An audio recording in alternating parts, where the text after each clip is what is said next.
Hello, can I plant some plants with gravel or does it have to be with something else? Gravel will work, you just need to make sure you dose the fertilizer in the water column or use root tabs. Gravel cannot absorb nutrients like soil and aqua soil can, so you will need some fertilizer. I recommend Thrive or APT, those tend to work very well. But plants will definitely grow in gravel, they're just a little harder to anchor and plant in the gravel because they tend to uproot easier. How do I fix my water levels in my shrimp tank? And hi, Swim Shady, hope you're doing well. What water levels are you trying to fix? Usually the go-to would be water changes for pH, ammonia, nitrite, and pretty much anything else. That helps stabilize and reduce harmful chemicals typically. Is the fertilizer liquid or is it a tablet? I typically recommend liquid fertilizer. Tablets usually don't have a comprehensive fertilizer profile, and plants can uptake nutrients through their leaves in something called foliar feeding. So liquid fertilizer would work well, and that's typically what I recommend. And best beginner tank size, I typically recommend 20 to 40 gallons to start. It's large enough not to have massive fluctuations and be easier to maintain. It's also not so large that it makes water changes a chore, which makes it good as a beginner tank. Not too big to be a pain, not too small to be unstable. Last question for you. What is the best fish for a vertical tank 15 gallons? For that, I would go with marble or silver hatchetfish. They're a top dwelling species and they're pretty cool. Then you can pair it with a bottom dweller like pygmy corridor, and then a mid-school like a small neon tetra. Cardinal tetra or black neon tetra would work well. What plant is the red one? If you're talking about this one right here, that is super red Ludwigia. This one is variegated Rotala macaranda. I've been keeping fish for 15 years now, but never had live plants. That's fairly common. Live plants can be quite daunting, but if you choose the right species, low light, moderate to fast growers, they tend to be pretty easy. Just make sure your light isn't on for more than 6 to 8 hours so that you don't have a CO2 issue. You dose an all-in-one fertilizer like Thrive or APT after a water change, and that will prevent a nutrient deficiency. Golden mystery snail, they are omnivorous, so they'll feed on algae, some zucchini, but just small quantities of it. Don't overfeed that or it'll salty up the water. And then they'll usually eat some excess food, but not in large quantities. How do you feel about safety sorb as substrate? Oh, it's granular clay. Oh, that could work actually pretty well. Yeah, it has mild CEC, so it holds a little bit of cations, calcium, potassium, and magnesium. So it would be pretty good for plants, not as good as aqua soil, but it's a lot cheaper. So it's a good alternative. Yep, the red one right up here is Ludwigia palustris, or super red Ludwigia is the common name. Just started the tank and I don't know how to keep them healthy. I don't have any real plants. If you're a new fish keeper, I would recommend looking at the new fish keeper playlist. That kind of goes over the basics of water chemistry and some of the stuff that you would need to know to properly take care of a tank long term. You can do a lot of things incorrectly short term, but it ends up going downhill after a while. So that's what I would recommend, and if you have any additional questions, you can comment them or ask them in live. Does it work on green-blue algae? Nope, green-blue algae is actually a kind of bacteria called cyanobacteria. It's very hard to get rid of that. Most people end up just using a chemical called blue-green algae remover. That tends to work quite effectively. Do I need CO2 set up for my plants? It's definitely not required. If you want to get it, you can, but I typically recommend starting with low-tech tanks first and getting your fertilizing and light schedule down. If you mess up CO2, your plants can melt very fast and your tank can be covered in algae in days. So I typically don't recommend starting with CO2 like I did because my first tank was kind of a mess, even if the plants grew really well. You just need to keep the light below 8 hours so you don't have CO2 issues, and dose a liquid fertilizer, and you should be good with most easy plant species. Do you have any recommendations for at-home fin rot treatments? Typically, fin rot is caused by, exacerbated by declining water quality since it's a bacterial infection and high nitrates can impact immune function. So I would recommend checking nitrates and making sure it's below 20 if you do have fin rot. After that, water changes may help it if it's more of a bad bacterial infection. A fairly easy antibiotic like API's fin and body rot cure. Sometimes people use methylene blue baths, and I've heard of erythromycin, but I don't don't really know how that would work for certain bacterial infections. Do you add minerals back into the water after a water change? If so, which ones? I only fertilize after a water change, so I dose nitrate and phosphate, which are two macronutrients, and then a micronutrient mix. Other than that, I don't mess with calcium, magnesium, or potassium. And what's the difference between a planted tank and a fully planted tank? That would be the planting density. Other than that, there is not really a difference. That's sure. This is what it looks like from a front view. I just like the side view quite a bit, so that's what I do for the lives. But that's what that one looks like. I just like this angle because there's a bunch of rare plants right on this side. And it's just sand. I only use sand. No aqua soil or soil under the substrate. Yep, even the Hygrophilea chai, which is the one up front in the variegated Vietnam.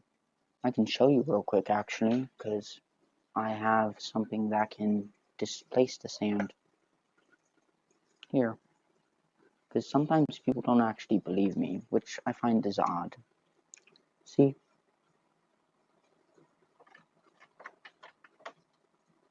Just sand. Yeah. Just sand. I prefer it because it's easier to anchor plants. I just got an Acarus. Would you recommend floating it or planting it in substrate? That is up to you. An Acarus is one of the easiest plants to grow, so if you prefer it floating, you can do that, or you can plant some of it and float some of it. It'll grow no matter what. Oh, that's good if it's a longer tank rather than a taller tank. Fish tend to utilize horizontal room more than vertical room. Transporting a tank with live plants is a little more difficult.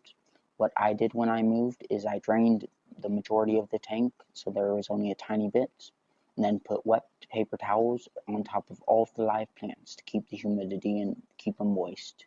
Then they were good for quite a bit of time while I set up all of the tanks in the new place. That is what worked for me, and it should work for most people. Just make sure the plants don't dry out and you'll be good. Pea puffers, it depends on the kind of algae. Is it green spots, green dust, hair algae, either green or gray?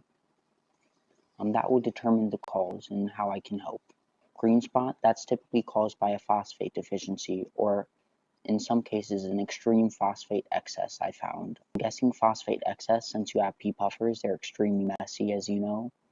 I would do some more water changes and get the phosphate below 2 part per million.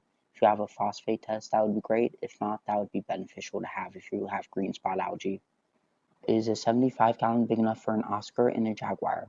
An Oscar by itself, yes. A Jaguar cichlid would exceed the 18-inch width, so I wouldn't recommend it. But an Oscar, yes, it would be. Do you actually need to add beneficial bacteria cultures to a starter tank? You don't have to, but it will speed it up significantly. If you don't add anything, it will usually take about 4 to 6 weeks to fully cycle and grow the two groups of bacteria that you need. But you'll cycle no matter what, because there is nitrifying bacteria in our water column and soil on live plants if you add them. They're everywhere, literally everywhere. Hi, I have a question. A 10-gallon that has been cycling for about 3 weeks and I just... Yep, you can have a natural planted tank without a cleanup crew. I have a few tanks with only pufferfish, and they will not let anything else survive in their tank. My aquarium is always appearing green and has a lot of floating trash after a water change. Depending on the kind of algae, it could have different causes. If it looks like slime or an oil slick on the top, that's sometimes caused by excess iron in the tank. You can usually remove it with a paper towel though, and if you add surface agitation, it usually doesn't come back or goes away on its own. Depending on how different the pH is from one tank to another, it may be beneficial if you don't have another beta in there. If you do have another beta in there, I don't recommend it. And if the pH is too different, I wouldn't recommend it, as pH shock can be quite serious for fish. I just set up a planted tank. Is it normal for water to be cloudy and a little yellow? The yellow is likely tannins. I'm assuming you have driftwood or added botanicals or leaves of some kind. That's normal. It's called tannins. The cloudy water, though, that's not normal. Usually that's a bacterial bloom, either from ammonia or excess waste in the aquarium. I would check that for sure. And if there is ammonia, do a water change. The tannins, though, as long as it doesn't lower the pH below 7.0, shouldn't be harmful at all. Some fish actually like it. And you'll know the tank is fully cycled when ammonia and nitrite are consistently zero, and there's only nitrate, or no nitrate if you have live plants. That also can happen. I just got my first beta. I cycled it, but the tank is a little foggy, but the pH is at 7. How can I clear it up? If it's a new tank, depending on how long you cycled it, it could be ammonia buildup and triggering a bacterial bloom, in which case I just recommend keeping ammonia below 1 part per million while the beta is in there and you are cycling, and then the bacterial bloom should go away on its own once the ammonia gets down during the cycle process, because cycling can take 4 to 6 weeks, which most people don't know. But please correct me if I am incorrect on my assumption. Yes, nitrite is highly toxic to fish, just like ammonia. It binds to hemoglobin, the red blood cells, and impacts oxygen transport. So it can be quite detrimental to fish health. I would recommend cycling longer and not adding more fish until your nitrite is low. Thoughts on CO2 tanks? I use them myself. I typically recommend starting with low-tech tanks without CO2. Then once you get the hang of plants, feel free to add CO2 if you do it right. But if you do it wrong, you can just cause algae to grow out of control pretty easily. I have mystery snails with 2 African dwarf frogs in a nano tank. Depends on how small. Mystery snails have quite a big bioload, and African dwarf frogs are quite sensitive to nitrate. So if it's smaller than, say, a 10-gallon, I wouldn't recommend it just because you don't want your water declining and it impacting your frogs. Should I have a heater in the nano tank? I would recommend it. Heaters for most fish are basically a requirement. If you have your temperature too low, it can impact digestion, which is can be pretty detrimental. For African dwarf frogs, I recommend weekly or every other week water change, but weekly would be better just to create more stable conditions for them. Recommendations for bringing down nitrate level. Primarily do water changes. It should go down with time because the second group of bacteria and microbes in your nitrogen cycle, that turns your nitrite into nitrate. So right now, I just do water changes to keep it under control, and eventually the bacteria will colonize your filter, and it should be zero in time. Usually it takes around 2 to 3 weeks per bacteria group. Could be a cause of heavy breathing the algae. It's likely not. Yeah, not unless you had a massive algae bloom. Then that would reduce CO2, and it could lead to a pH spike, which would be stressful.